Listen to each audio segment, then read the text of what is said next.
Description of the sternocleidomastoid muscle. By turning the patient's neck to the opposite side, we can clearly see the sternocleidomastoid muscle bundle. This is the full bundle reaching the clavicle, originating from the mastoid part of the occipital bone. It looks good here. At this point, we will see where the trigger points are located. This bundle contains 4 trigger points located in this position. The stimulation of these triggers will create areas of radiation that vary in visibility. The first area of radiation is found right at the origin, that is, right here. Another area of radiation, when stimulating these triggers, will be the angle of the jaw. Another radiation zone is the side of the chin.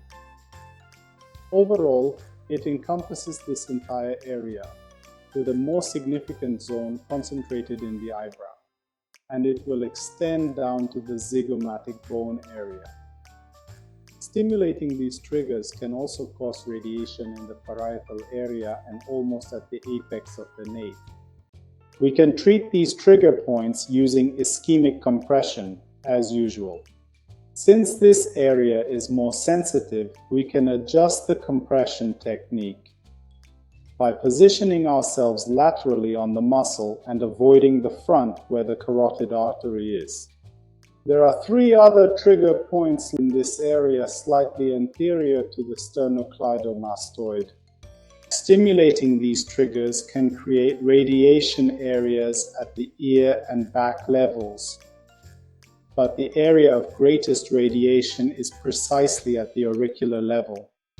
2 other radiation zones are represented by 2 circles over the eyes. So by stimulating one of these 3 trigger points, we could have radiation zones up here and at the ear level.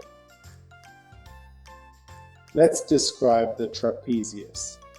The trapezius begins at the lower nuchal line of the occipital.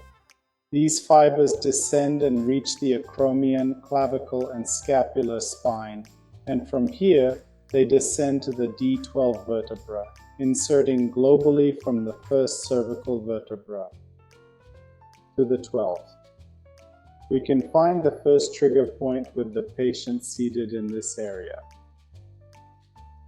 Stimulating this trigger point may create radiation that rises to the back of the jaw and creates a radiation effect in this direction towards the temporal muscle.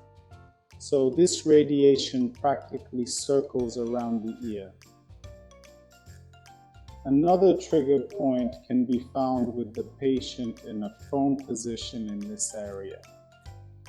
Stimulating this trigger point can generate an upward radiation in the homolateral area to this point, and it can also descend to the scapular spine.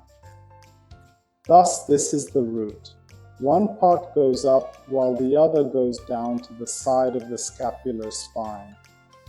Another trigger point is located about halfway. This is the point you see when you stimulate it. There can be radiation in the whole scapular region in this area, and radiation may also reach the back of the deltoid. Thus, we can see radiation in this area and another area when we stimulate this trigger point. There will be a zone of increased radiation in this area when we stimulate this trigger point. Another trigger point is found externally, and stimulating this point will give us very localized radiation in this area. The treatment always entails ischemic compression. We can also work by reinforcing the compression by overlapping the thumbs, and as always, we could maintain it for about 90 seconds to help deactivate these trigger points. We have 2 more trigger points. One is located in this part of the trapezius, and it has a specific radiation zone. The other point is found close to the scapula's tip, slightly more medial, and when stimulated it can generate radiation that follows the entire path of the trapezius. it will have a zone of increased radiation in this area. Thank you for viewing this video on neck trigger points. Please subscribe to the channel, like the video, and comment below. Make sure to also watch the video on trigger points in the calf and in the lumbar square. You can view them by clicking on the side thumbnails.